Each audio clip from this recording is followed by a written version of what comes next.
Kagulat World, buong lilibutin na ni Alexandra Ayala ngayong 2026. Dahil sunod-sunod na naman ang kanyang malalaking tournament sa Europe.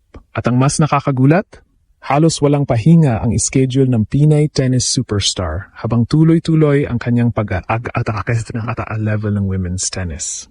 Mula clay courts ng France hanggang grass courts ng England, handang sumabak si Alex sa 4 na sunod-sunod na major tournaments na posibleng magpabago lalo sa kanyang career.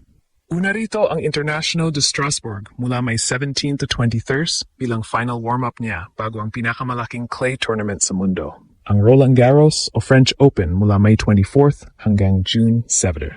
Pagkatapos nito, halos dire-diretso agad siya sa grass season para sa Lexus Birmingham Open at pagkatapos ay ang prestigious HSBC Championships sa London.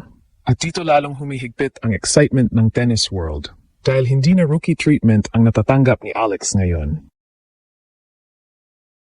Hindi na siya simpleng promising Asian prospect. Sa halip, isa na siya sa pinag-uusapang bagong mukha ng women's tennis matapos ang kanyang explosive rise sa rankings nitong 2026. Umabot pa siya sa career high world number 29 ngayong taon matapos ang kanyang impressive run sa Indian Wells, Miami at iba pang WTA tournaments. Kaya ngayon, bawat tournament na sinalihan ni Alex may kasamang pressure, expectation at international spotlight. At ang pinaka-nakakabigla, habang ang ibang players hirap pagsabayin ang clay at grass season transition, si Alex gustong sakupin pareho. 1 buwan, 4 na tournaments, 2 surface. Isang Pinay superstar na gustong patunayan sa buong mundo na hindi aksidente ang kanyang pagsikat. Parang pelikula talaga ang nangyayari ngayon kay Alexandra Ayala. Dahil matapos ang kanyang breakout rise nitong mga nakaraang buwan, hindi na siya basta simpleng participant lang sa WTA Tour. Isa na siyang malaking attraction sa bawat tournament na kanyang nilalaruan. At ngayong 2026 European season, mas lalo pang naging brutal ang kanyang schedule. Unang hihinto si Alex sa Strasbourg, France para sa International de Strasbourg, isang WTA 500 clay tournament na nagsisilbing final preparation event bago ang French Open. Fresh off her strong Rome campaign, agad siyang sumabak dito para mas mahasa pa ang kanyang clay court rhythm laban sa elite competition. At hindi biro ang Strasbourg field. Maraming top-ranked players ang sumasali rito dahil ito na ang huling malaking warm-up bago ang Roland Garros.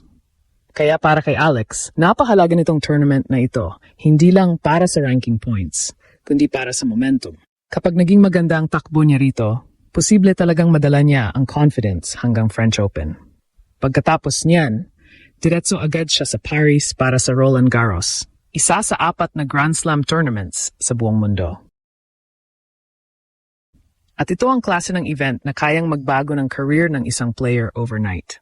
Dito masusukat kung handa na ba talaga si Alex maging tunay na elite star ng women's tennis. At ang mas nakakagulat, hindi rito natatapos ang kanyang schedule. Pagkatapos ng clay season, halos wala nang pahinga dahil agad siyang lilipat sa grass courts ng Great Britain para sa Lexus Birmingham Open. Isa ito sa mga pangunahing preparatory tournaments bago Wimbledon season. At ayon sa reports, kabilang si Alex sa mga headline names ng tournament dahil sa kanyang tumataas na global popularity at ranking status. Pero mas lalong lumaki ang hype nang lumabas ang balitang posibleng sumabak din siya sa HSBC Championships sa London, isa sa pinakamalalaking grass court WTA events bago Wimbledon. At dito makikita kung kaano kalaki na talaga ang tingin ng tennis world kay Alex. Dahil hindi lahat ng young players nabibigyan agad ng ganitong klaseng exposure at placement sa major tournaments.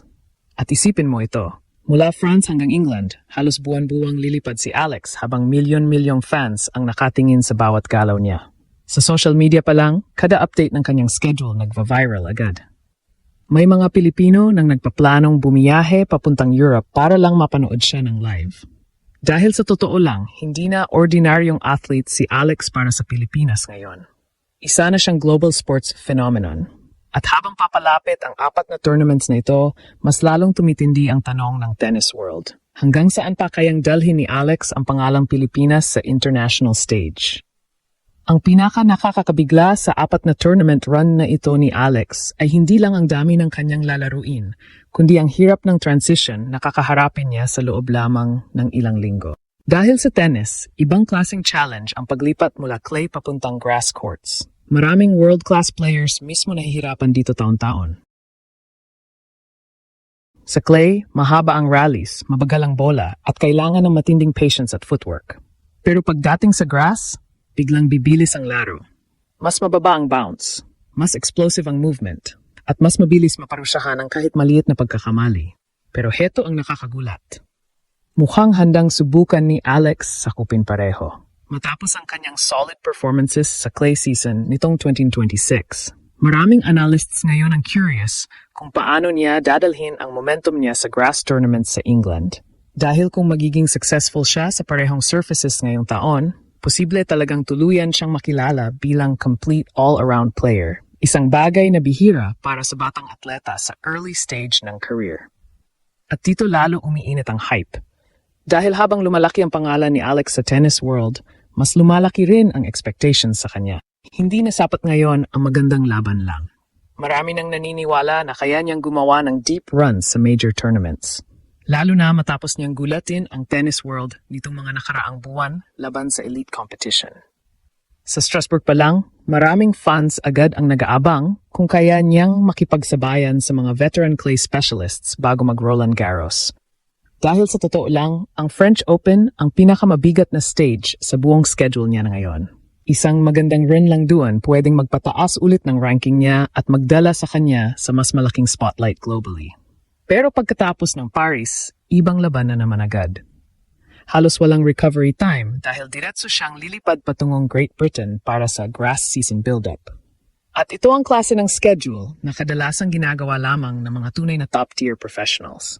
Kaya para sa maraming observers, malinaw na lumalakas na talaga ang tingin ng tennis world kay Alex bilang future star ng WTA Tour.